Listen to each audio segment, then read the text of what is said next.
Welcome to Scaling Up, the podcast for water treaters by water treaters, where we're scaling up on water treatment knowledge so we don't scale up our systems. Hi folks, I am Trace Blackmore. I am the host of Scaling Up, and I am super excited because we've got the AWT convention right around the corner. So I hope you got your tickets for that. And more so, I hope to see you there. I am going to be broadcasting at the convention. So maybe I'll talk with you on an interview, but I do want you to make sure that you get from me one of the Scaling Up buttons that I've had created. My goal is to have everybody in the convention hall walking around with a Scaling Up button. I'm hoping that water treaters that don't know about the show will learn about the show and then let me know what I can do to make the show even better. I think I've said on an earlier broadcast that we're well above 1,500 downloads per episode. So you guys are really embracing the show, and I want to thank you for that. And I think one of the reasons that people enjoy the show is because I'm answering the questions that you guys are giving to me to answer. So please keep those coming. Well, on today's show, I thought that we would talk about polymers. And we all have polymers in our product. And we all know that polymers do certain things, and one category of polymers does this, the other category does this, and some do better of that than they do this. And there are hundreds and hundreds and hundreds of polymers. So how do we keep them all straight?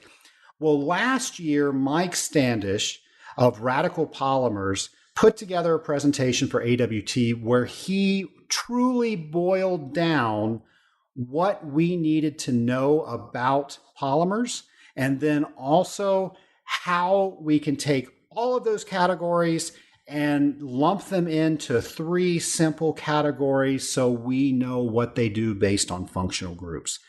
I thought that I could sound smart and just read his paper, but then I thought maybe it makes more sense for me to have Mike on the show. So I called him up and he said, absolutely, he would love to come on Scaling Up and share what he presented with the Association of Water Technologies here on Scaling Up. So we're going to talk with Mike, but before we do, we are going to talk a little bit about stack temperatures.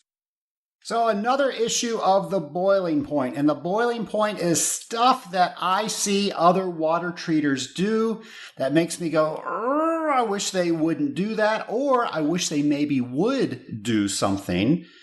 And because it frustrates me, it should frustrate you, and I'm going to share it with you so you can be better than the person that I saw. I'm going to protect the names. I will protect the innocent, although this person was not innocent because they were the offender of what I was getting ready to tell you. So I was hired by a customer to look at a water treatment account, and it was a boiler. And they were concerned about what was going on with their system as far as efficiency. Well, I was there when the water treater was running their tests, and I asked them a question about the stack temperatures. Now, for those of you that don't know, stack temperatures is just simply the temperature of the gas, the exhaust, after the heat, the flame goes through the boiler and exhausts out. And for those of you that don't know, there is a thermometer located on the stack to let us know what the temperature is. Now, I asked him why he didn't record this, and he told me, I'm a water treater. I don't do anything with that flame. That's why this is a boiling point, because we are responsible for making sure we're taking care of the entire system. And that stack temperature is a look inside that boiler to see how efficient we are. Now, if you just get one stack temperature, it's not going to tell you anything. But over time, if you and your customer are recording those stack temperatures, you'll be able to see if that temperature is, one, staying the same, if it's getting hotter, or if it's getting cooler. Let's look at both of those scenarios. So if it's staying the same, it's staying the same. Let's say that it's getting cooler. Well, what does that tell us? I've said in other shows, our job is heat transfer efficiency management. So we're putting that flame and through the boiler. By the way, that big hole that it goes through first is called the Morrison tube for 5,000 points in the lead if you're ever on Jeopardy. So it goes through that Morrison tube, and then it does however many passes that boiler is, and it will go out of the stack. And the heat that was not transferred from that flame into the water is now wasted and going out to the atmosphere. So if we see that temperature getting cooler, that's telling us that we're transferring more heat from if it's a fire tube boiler, from the inside of those tubes to the outside where the water is.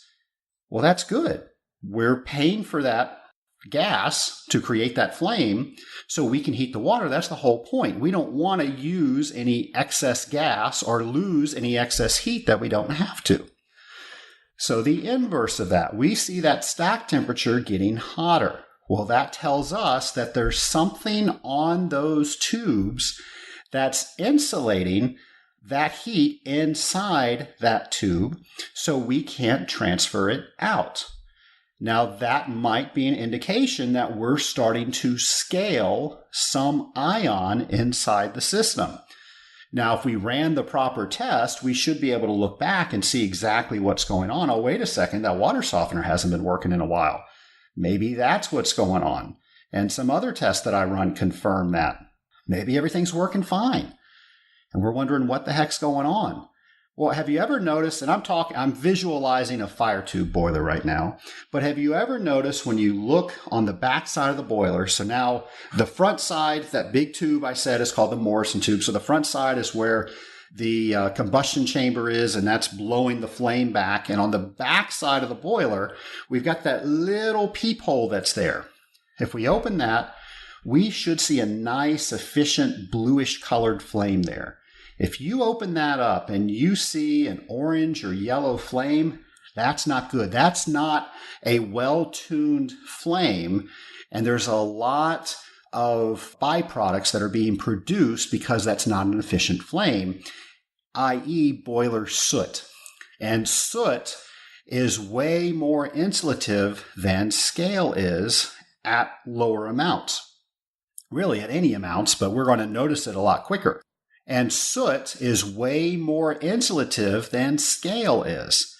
So if we notice that our program looks great and we've got all the evidence that we can back that up, but that flame looks horrible, well, that's what's happening.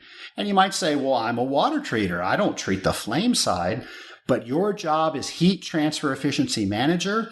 And you are the person that is the liaison between that equipment and between the owner of that equipment. That equipment cannot speak directly to the owner. They need a translator, and that is you. Your job is to make sure that they're communicating properly.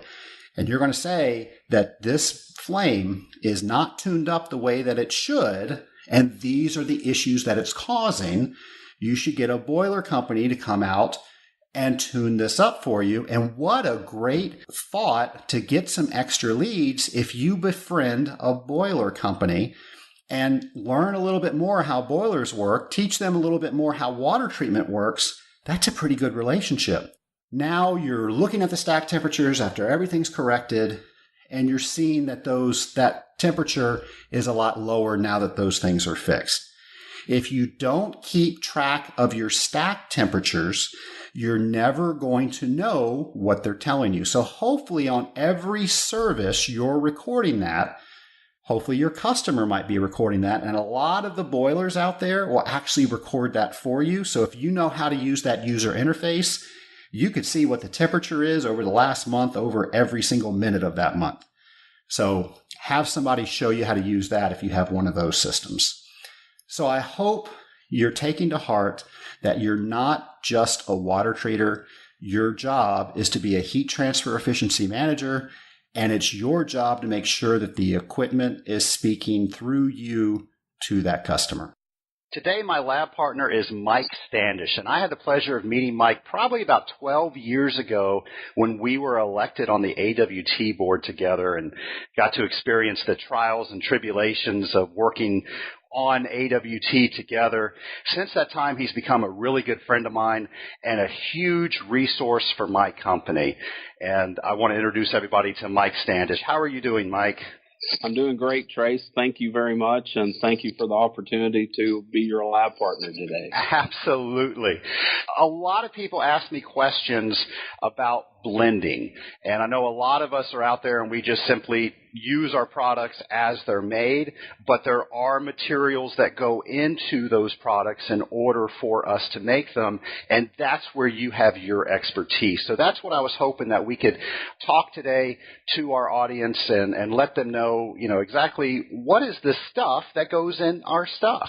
Yeah, absolutely. And in fact, in some ways it's pretty complex, and in other ways it's quite simple. And so I think, we can kind of demystify some of the perceptions around the additives, phosphonates, polymers, and so on. And make it maybe a little bit more simple where people can make wise choices in how they approach water treatment. And I will say that is one of your talents. You are able to take very complex items and present them in a very simplistic way, just as you did last year in your paper to the Association of Water Technology. So I'm hoping to get to that, but I thought before we did, I'd ask you a couple of questions just so the audience gets to know Mike Standish a little bit better. So how did you come into the water treatment industry?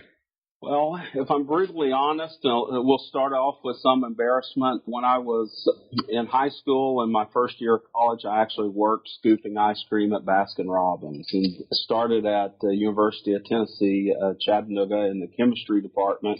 And I had one of the professors come up to me one day and said, "Hey, you want a job?" And I'm like, "Yeah, I want to do anything but scoop ice cream." By the way, Baskin-Robbins has many more than 31 flavors, so there's a lot to scoop. But anyway, and so I went to work for a company as a co-op student, where I went to school and worked. I did it in a parallel program and did that full-time school and about 35 hours a week of work. And the company I went to work for had a stake in supplying polymers for the water treatment industry. And I was just fortunate to have a great mentor there that, wanted to help me learn and wanted to teach me at least what he knew about water treatment, and kind of went from there. So, and then ultimately you started your own company. What was that ride like? Well, I'm still on the ride. It's somewhat of a roller coaster, but it was great. This is actually my 31st year in the industry.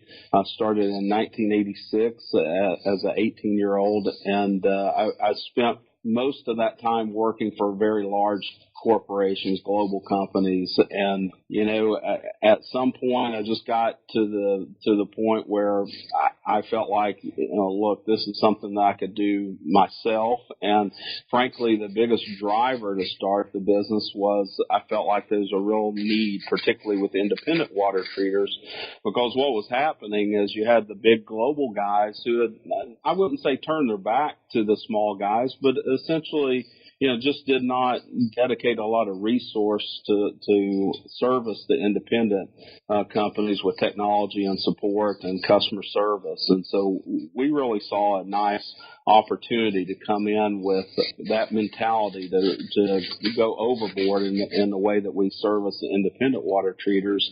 And the industry has been very receptive to that. We did something a little unique, and when I say we, my wife, I'm a chemist, and my wife's a chemist, and our oldest daughter is a chemist, so we kind of had a built-in set of resources, at least on the chemistry side. And one of the things that we did that was kind of unique when we started the business is we spent the first full year not trying to sell anything. We rented lab space, and we just did product development for actually about 15 months. And then we launched our company and our product technologies at the 2014 AWT meeting. And since then, it's been really a gratifying ride, if you will, on the roller coaster. Well, Mike, in addition to owning your own business, you own a family-run business. And I know that's very common in the water treatment industry, but sometimes they run smoother than others, and your company seems to run pretty smooth with your family members. How do you do that? Well, that's a great question. my wife and I, so my wife Leslie is more of a polymer synthesis chemist. I'm more on the application side. So our roles are pretty well divided, and we have separate things that we do, so that there's rarely kind of any butting heads there.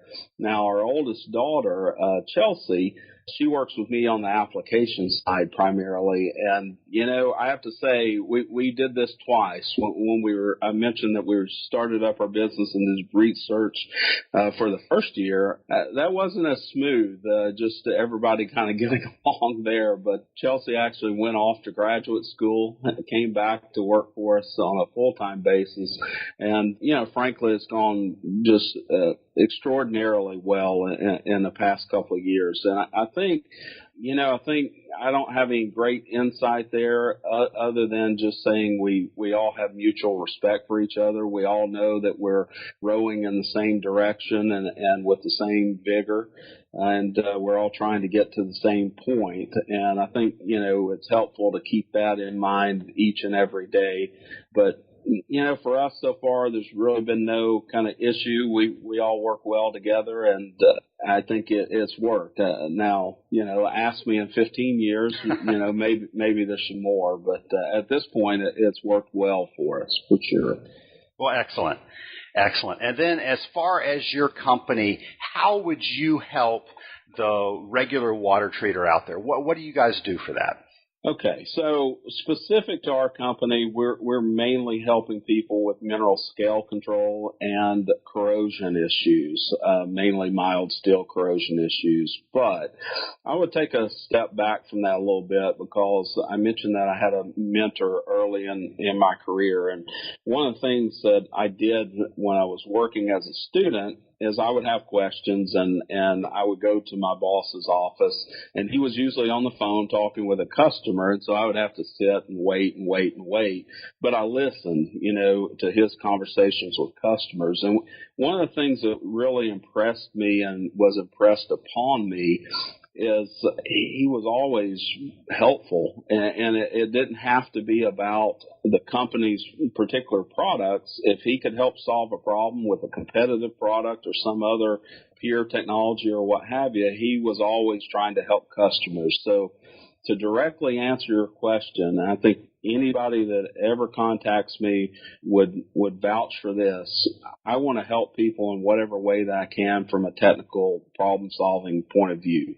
And whether that involves our products for mineral scale or corrosion control, or whether that involves a competitor product or, some other product that we're not involved in, I want to be a resource for our customers, period, the end, because I think looking at this in the long game, people, respect that, and they'll come, to us when they have an issue, and we'll have built that trust in the relationship. So ultimately, we want to be a resource for our customers across the board. We're not high sales pitch type people. And so I think, I would invite your audience to test us on that. That's how I grew up. That was how I was mentored, and that has really stuck with me throughout my career. Well, as I mentioned before, you have a given talent for being able to take very complex issues and boil them down and explain them in a very simplistic way. So I'd like to ask you, how would somebody define a polymer? How would you define a polymer? I would define a polymer in the simplest terms, which is this. Polymer is derived from Greek, poly meaning many, and mer meaning unit. So ultimately, polymers are molecules that are many units long. Now, I actually have the IUPAC definition for, a polymer, and maybe it's worthwhile kind of reading that off so people have the formal definition, but because there's some nuances there. But ultimately, polymers are different than what any other additive that you're using in water, in that they are in water treatment, in that they are molecules that are derived from putting a bunch of different molecules together, which are called monomers.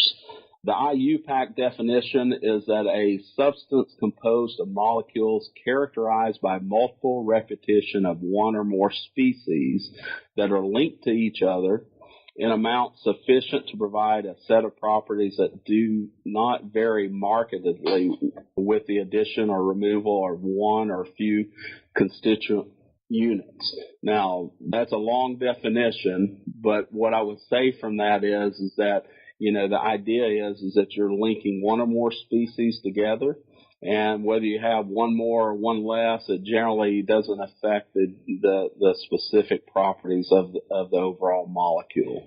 And what are polymers all made the same? How do they actually do that? No, they're absolutely not made the same. There are many different ways to make polymers to go together and to characterize polymers. And frankly, some of the very simplest nuances can have pretty profound effects in efficacy. That being said, most of the polymers that are used in the water treatment industry are made via a route called free radical polymerization. And essentially what's happening there is you add some materials called initiators into the reaction vessel that has the monomers, the single repeating units. Those initiators form radicals on the monomers. And then once those monomers are formed as radicals, they start to attach to each other and form the polymers. That's the most simplistic way to look at it, but there are so many nuances in the way that the polymers are put together, the different types of initiators you could use, the different reaction chemistry, the different types of monomers or building blocks that you use can have very, very dramatic consequences in terms of how the product works. Well, how many polymers would you say are out there? Well, hundreds, literally hundreds. There's at least 60 to 75 truly unique polymers that are regularly employed in the water treatment industry for scale control. And that's not accounting for all the different manufacturers. So if you take those 75 or so, just base compositions and manufacturing processes, and then you multiply that by however many, polymer suppliers that there's hundreds, if not thousands of polymers.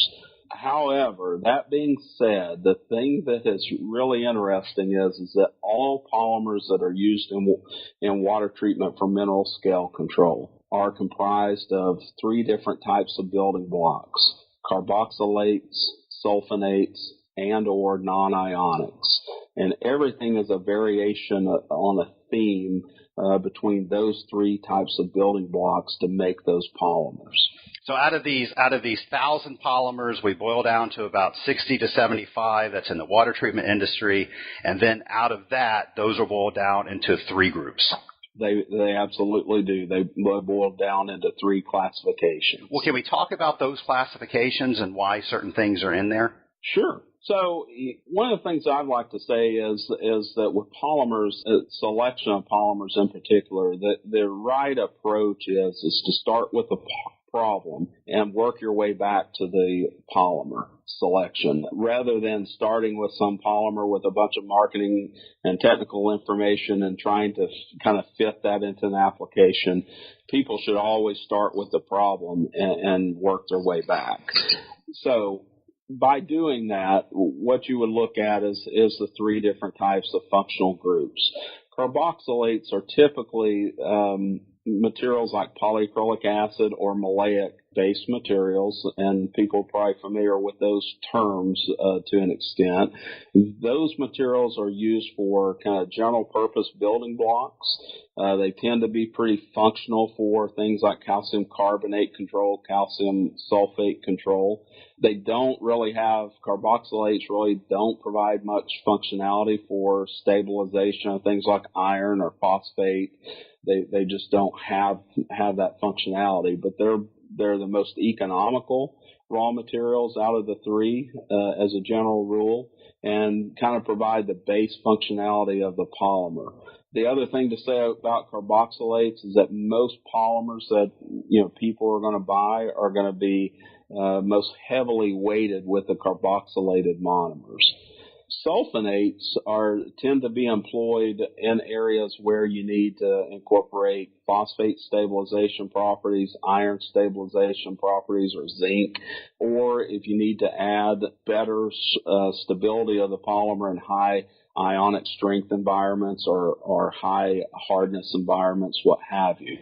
And then the non-ionics are more nuanced. They are used to either enhance properties like calcium carbonate control or calcium phosphate control, or enhance properties like crystal modification, or sometimes non-ionics are utilized just to change the way that the polymer goes together, which is a little bit more complex topic, but in general, just kind of change, if you will, the polymer architecture, which can have some impact upon performance. Can I clarify that a little bit? Yeah, absolutely. So would that be if, I'm going out to buy a water heater and the Home Depot aisle, it has good, better, best, do these three categories sort of fall into that as well?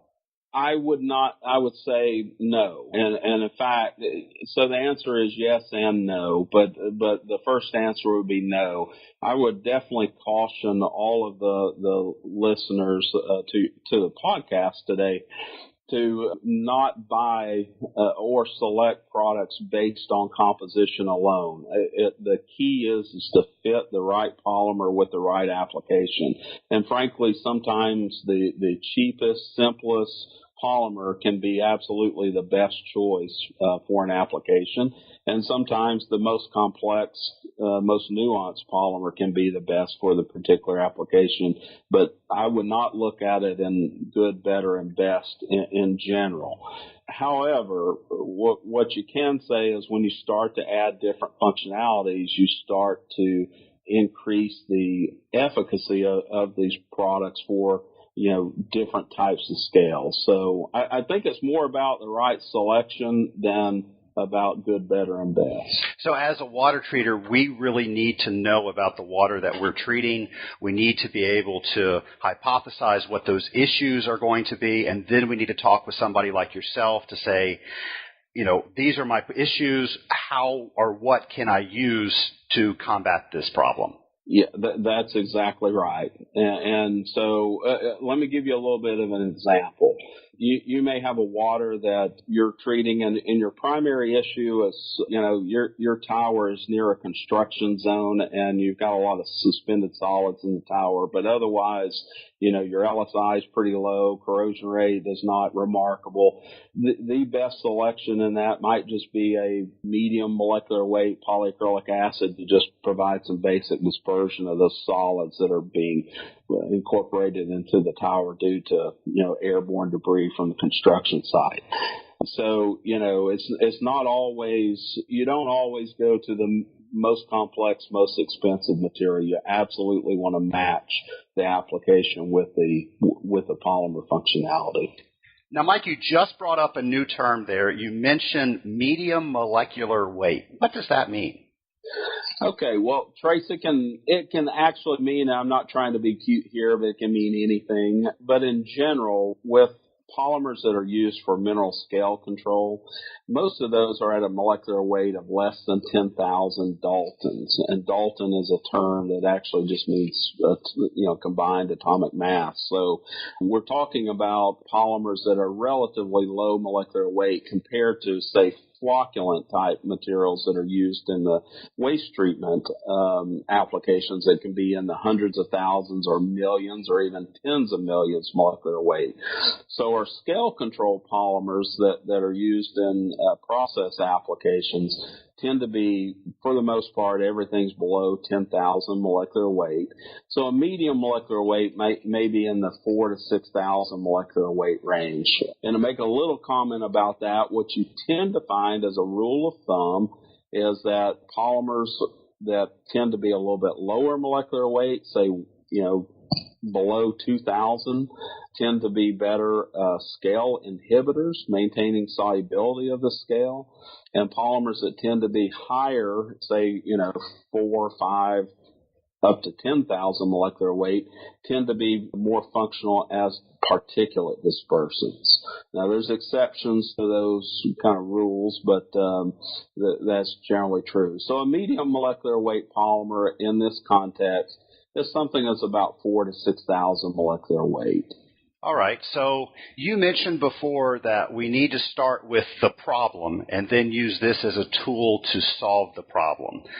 And you also mentioned that there's a lot of marketing material out there. And I know when I look at marketing material from the manufacturers, every single thing out there will slice, dice, julienne, and take care of anything under the sun. What advice would you have to our listeners how to go beyond that marketing material? Absolutely. So I would make one comment is that, look, the people that generate, or the companies that generate technical data for these polymers, all the reputable suppliers out there, they are putting out good data and earnest data. So there would be nothing to suggest it's not that, but it is marketing material. So my biggest piece of advice would be is to engage directly with the supplier and have a technical relationship such that you can describe the describe the problem that you're experiencing and develop a trustful relationship such that you can be confident that their recommendation coming back is appropriate. And I would say try to find a supplier that sometimes when you're talking with them that their product is not the answer to your problem, because there's no wonder polymer out there, and there's really no supplier that has the solution to every single problem and application. So you really need to have a partner. You need to have somebody that understands you and your problem and wants to help. I think so. And I think you can find that at multiple sources within this industry. I think that's one of the benefits of being within the AWT and being, independent water treatment company. It's a collaborative environment. So let's ask this. So now we've done all that work. We think everything is perfect, and we go out and we find that it's not the right polymer. How would we know that? What would we do? Well, that's a great question. I think the worst case scenario there where you find that out is that you see, you see failure, or that you see that the polymer doesn't function to solve the issue that you're trying to solve. So I think that's kind of the worst case scenario. But frankly, there are some pretty basic things that anyone could do to look at structure function properties of polymers. As an example, you could look at stability of different polymers in the presence of increasing concentrations of calcium. So if you're looking to run, a polymer for a high cycle application where you have pretty high pH, alkalinity, and hardness levels, and you're concerned about polymer stability, you could take, some of your cooling water and test for polymer stability by simple, turbidity and visual type testing. Or you could even do bottle testing to look at differences if you want to go to that extreme. But I think, ultimately just having that collaborative relationship with the supplier is the best option. So when we put all of our products together, polymers are one ingredient. Do we need to be aware that some things work better with others? Yes, I think so. And in fact, there's this idea in particular that polymers and phosphonates can work synergistically together. The interesting thing about that is that there's this basic perception that that's true, but there's not a lot of evidence out there. There's not a lot of technical data to say, yeah, if I use my polymer and phosphonate together, that I'm going to see 1 and 1 equals something more than 2. And in fact, there's some theories out there that they could compete with each other to perform. So the short answer to your question is that I think you should almost look at it more like pairing, that when you're putting your formulation together, you need to select each of the right additives that will pair together well to overall treat the application and solve the problems that you have. I wouldn't get my expectations up so much that when I combine a particular polymer and a particular phosphonate that I get a synergy. But, if nothing else, you need to pair the products together. Let me give you a little bit of an example of that. Pretty well known that HEDP as a phosphonate, it has some stability issues or sensitivity to calcium. So if you're trying to formulate a product and you pick this, wonder polymer for calcium carbonate control and some high LSI application, but then you formulate that with HEDP that's known to not really function in those applications, then you've probably paired the two materials inappropriately. You might want to select a different phosphonate that also is known to have functionality like PBTC in high LSI waters. So maybe a little bit more than what you're asking for, but I think overall I would say don't expect synergy, but certainly make sure that you're selecting the materials that are going to, function in the given environment together. Well, and you make an interesting point. In my years in water treatment, I like to go to a textbook and be able to verify what I'm trying to do. And in this instance, it just doesn't exist. It's more of an art, wouldn't you say? Absolutely. And here is the other soapbox point that I would make. And I believe this as a guy that's been a chemical additives guy from day one in this industry. Water treatment is a service business, period, the end. What your listeners and what everybody really should come to grips with is that in the end, service is what carries the day in terms of successful water treatment. The additives like polymers, phosphonates, what have you, are essentially the tools. And ultimately, everyone has access to the same technology. So the difference between success and failure in water treatment largely starts with service. And that is, again, kind of why I would say you start with the problem, work your way back to the chemistry, and do that in a collaborative fashion, with your suppliers to get to a formulation that's going to have the best shot at working. Can you test for polymers once they're in the system? So, yes, there are a few ways to test for polymers. There are some polymer companies that actually put tags onto their polymers where you can test them uniquely with immunoassay type methods, similar to pregnancy type tests. Although those really haven't fully taken on. What you see a little bit more broadly is that people will test polymers with a turbidity type method, and there's a couple of companies, test kit companies, that offer these turbidity tests.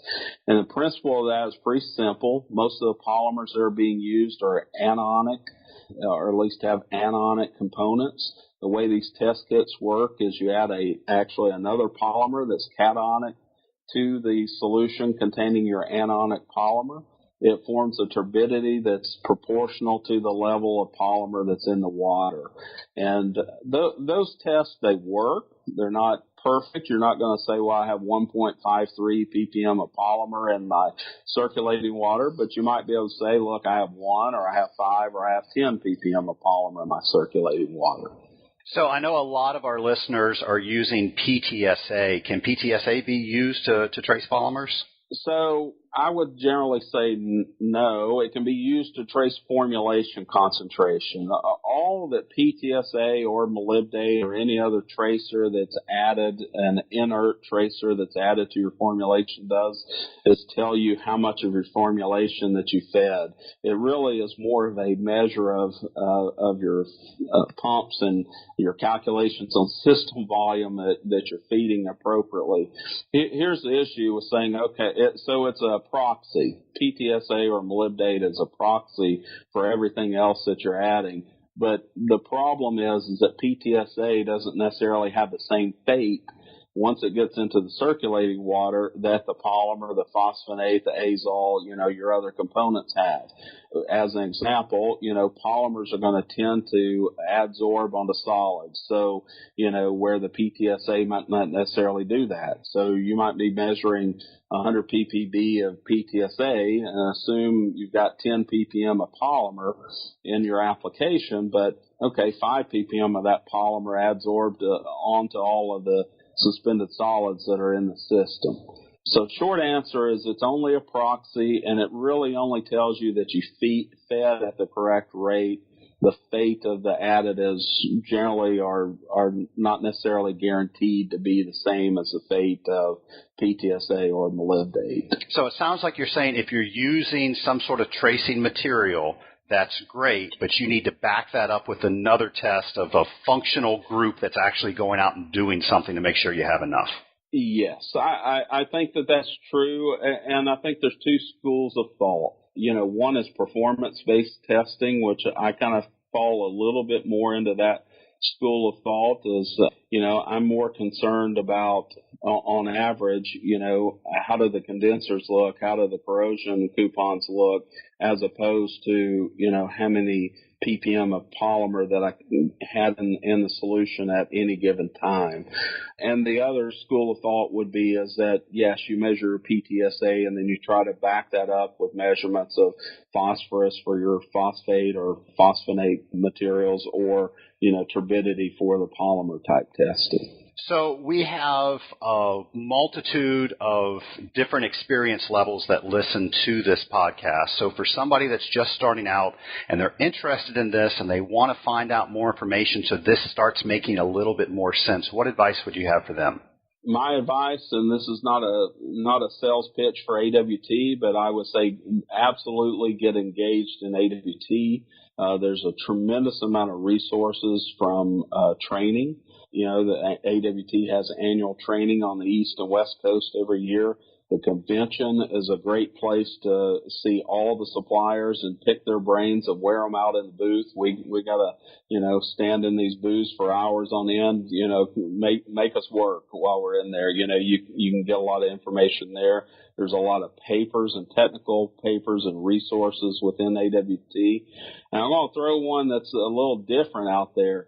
Look at patents, go to Google patent and look up patents, just do a simple search term, calcium carbonate inhibition, cooling tower, and see what patents come up. It might be a little intimidating up front, but there is a wealth of information within the patent literature for, how things work on a structure function type basis. Great tip. Well, for those people out there that are just getting started and they're working with their employer, their manager, whoever, and they want to start to have this conversation with their boss, what would you recommend how they start? I would recommend that a couple things. I would recommend that they ask their boss if they can be paired up with someone else in the company that, has some experience that can be a mentor. I think that could be a great, learning situation. I would certainly, try to ask if they could take courses within the AWT training, or at least have some resources to the technical training manual, or there's some online training within AWT. But I think mentoring is probably the way to learn in this industry. And I guess lastly, if they could have access to suppliers to ask questions about, how the additives work and why. I think that there's the beauty of this industry is it is very collaborative, and I think people find that other people in the industry are very, very willing to help. What would you say the next new thing in polymers is? Well, I think one of the things that we're seeing a lot of is this idea of really pushing water kind of beyond the limits of the existing additives to prevent precipitation of scaling materials like calcium carbonate. So this manifests itself, say, into increased cycles, water conservation, those types of things, or use of very, very poor quality water as makeup for cooling towers, say wastewater or what have you. I think that there's going to be a little bit of a mindset change just by necessity that, there'll be more polymers out there that are used to control deposition where precipitation is occurring, where you no longer can keep everything in solution. So you're really pushing these waters to the point of getting precipitation, and you're using the polymers and other additives to control deposition and prevent deposits and reduction in heat transfer. The other thing is green. Green's always on the horizon. I heard someone say the other day a really great term. They said, with green, you have price, performance, and green. You can pick any two.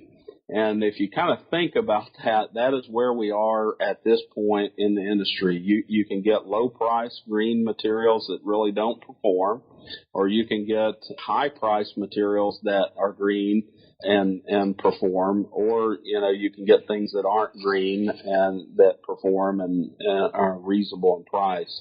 I think that ultimately someone will evolve a technology that has green components to it that are acceptable, performance that is acceptable, and hit the price target that is acceptable to the industry as well. Well, what else should people know about polymers? What haven't I asked you? I think the biggest kind of misnomer about polymers, and the thing that people kind of need to have in their mind about polymers, is that they are not discrete molecules. And particularly the types of polymers that are used in water treatment, these things are random in the way that they're prepared, in their molecular weight. They're not precise. They are precise in their performance in many cases, but these things are mixtures of a lot of different molecular weights, a lot of different compositions in some cases, and they're not a discrete molecule, say like a phosphonate that has a certain number of atoms to it. So that really, to me, is a big kind of misnomer and really drives home the point that it is imperative that either the user has a good understanding of the polymers or that they have a good collaborative relationship with the supplier to help kind of decipher that, because it's not clear-cut in selection and performance. It's just not a simple equation. There's a lot of art in what goes on with polymers. So, Mike, we've had a really good conversation around polymers, but can we talk about the functionality of the polymer? Yeah, absolutely. Just as we said that there's, these 60 to 75 different types of polymers, but it boils down to three functionalities: carboxylate, sulfonate, non-ionic. Same is kind of true with how the products work. It boils down to three primary functionalities. One is threshold inhibition, which in very simple terms is just maintaining solubility beyond where it otherwise would be for things like calcium carbonate or calcium phosphate, what have you. The next is particulate dispersion, and that's pretty straightforward. We're trying to suspend solids in solution, and polymers will do that. And then the third primary functionality that polymers have is this idea of crystal modification. And frankly, that's maybe in some ways the most important one, because I'm sure many of your listeners have seen images of modified crystals in the presence of polymers. What the polymers do in that case is they distort the crystals that are precipitating, say calcium carbonate, and really have an impact on how well they can adhere to surfaces. So crystal modification can be very, very important as precipitation occurs to prevent adherent deposition. And just by the way, these same types of polymers are used in other areas of our lives for exactly the same purpose. It's just called different things. In the detergent industry, these types of polymers are used for crystal modification to impact what they would call incrustation. So if you wash your dark clothes many times in a hard water area, your black shirt starts to look gray. Well, that's calcium carbonate. And they'll use polymers for crystal modification to help impact the way that the crystals deposit or mitigate their deposition onto the fabric. Same is true in automatic dishwashing applications where you see your hazy glasses. Well, these types of polymers, would have the same type of impact around crystal modification, such that you just don't see the same level of adhesion of the scale onto the surface. So threshold, we concentrate up higher than we could without the polymer. Dispersion, when it comes out of solution, we're making it slick so it can't stick to any surface. And crystal modification, when it does come out of solution, it's not easily stackable, so it's not going to create that nice concrete scale that we're talking about. Is that basically what you're saying? I think that's basically what I'm saying, and I would make two very simple points there. Is with threshold inhibition, the phenomenon there is that you can have very low levels of polymers and phosphonates to solubilize or maintain the solubility of things like calcium carbonate at very, very high levels. So it's not a stoichiometric relationship. So that's what distinguishes threshold inhibition from just sequestration or chelation. Now, do certain polymers just do one of these functional groups, or do they do several? Yeah, they do. They can do one or more. As an example, maleic-rich materials, which are carboxylate, they tend to be more just threshold inhibitors. Those products tend to be very low molecular weight, and we mentioned earlier that the lower molecular weight tend to be more threshold inhibitors. So those materials actually aren't very good particulate dispersants. But what they also do very well is distort or modify crystals. So they do two of the three things. And you may have another type of polymer that is a very, very good dispersant, but, is pretty poor in terms of threshold inhibition or crystal modification. A great example of that is polymethacrylates that are used in boilers as sludge conditioner. So there's honestly, there are not any singular polymer that does it all, despite the marketing literature. Even our products don't do it all. So, again, I said that you have an amazing ability to take something very complex and make it very simple. You said we had over 1,000 polymers out there. You boiled those down to really 60 to 75 that we use in water treatment. And of those 60 to 75, there are three groups. I believe you said carboxylates, sulfonates, non-ionics. And then, depending on what they do, there's three groups of functionality, which are threshold, dispersion, and crystal modification. Did I get all that right, Mike? You did. What I would say on dispersion is really not about making the particulate slick. It's more about just electrostatic repulsion. So we're just trying to keep them suspended in solution as opposed to really changing their surface characteristics a whole lot. It's mainly just keeping them repelled so they don't agglomerate and become large enough to drop out of solution. So everything gets the same charge so they don't want to come together. Well, Mike, I can't think of a better conversation around polymers and really how can somebody get started to understand this very complex topic. So I want to thank you for having this conversation, but I'm not done with you yet. Uh-oh. I do have a couple of bonus lightning round questions just so the audience can get to know you a little bit better. What was the last book that you've read? Oh, well, I'm actually currently reading, I like to read these Navy SEAL books. I'm currently reading Rob O'Neill's book called The Operator, Firing Shots That Killed Osama bin Laden. That's kind of interesting to me. So, but I will tell you my favorite book, which you didn't ask, so I guess is breaking the rules of the lightning round. No, we have no rules here. Okay, great. Well, my favorite book, and I'd encourage people to try this one out, is called Topaz. It was written by Leon Uris. It's actually an Alfred Hitchcock movie as well, but that's my favorite book of all time. So, Mike, when they make a movie about Mike Standish, who plays Mike Standish? It's going to have to be somebody big. Let me think. Yeah, I don't know. Maybe who I would like to play me is probably somebody like Bradley Cooper or some really good-looking guy. But it'd probably be more somebody like Brian Dennehy or somebody like that. Okay. And then if you could have a conversation with anyone throughout history, who would it be with and why? It would probably be John Wilkes Booth.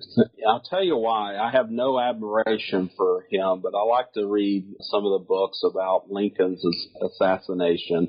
And I'd just like to understand kind of what was going through his head. There's been a lot of speculation about that, but, what was going through his head leading up to the assassination and then, during his escape that he tried to make for a few days, being on the run. There's probably some better answers. I mean, honestly, if I could go back and talk to anybody, I'd probably go back and talk to my grandfather a little bit more, who raised me. But, out of a historical figure, I would say one of them would be John Wilkes, just to figure out what was going through that man's mind. Well, Mike, I've certainly enjoyed speaking with you today, and I do want to thank you for coming on our show. Absolutely. And if any of your listeners would like to reach out, they're welcome to get in touch with me, and be happy to do WebExes or anything to go into some of this stuff more thoroughly. All right, and I'll be sure to put your contact information on our show notes page. Okay, that sounds great. Well, I hope you enjoyed that interview with Mike Standish of Radical Polymers. Mike just has a great way of taking the huge world of polymers and boiling it down into a very simplistic way for us to understand. The paper that he did for AWT, I will have the abstract on my show notes page, and I'll also have the websites and other things that Mike and I spoke about on my show notes page. I'm going to go ahead and answer one question since this was a longer show. And the question I'm going to answer is about pesticide licensing. And this individual's writing to me is they're not sure if they need a pesticide license or not. Well, first off, let's talk about a pesticide license. Now, we as water treaters are lumped in to the same type of licensing that somebody who does rodent or bug or pest control in many of our states. So we are required to get a pesticide license in order to apply our biocides. Now, some states do not have this. Other states do. So in Georgia, this is controlled by the Department of Agriculture. And what I would recommend is that you go to your state Department of Agriculture and see if that is a license that you need. If it is, then by all means, figure out what you need to do in order to get that license. Because if you are applying biocides and do not have the appropriate license, in some states it could be fined. In some states it could be jail time. So they're very, very serious about this. A source you may be able to go to is kellysolutions.com. They're not the only registration hub for all the states, but they have the majority of all those states.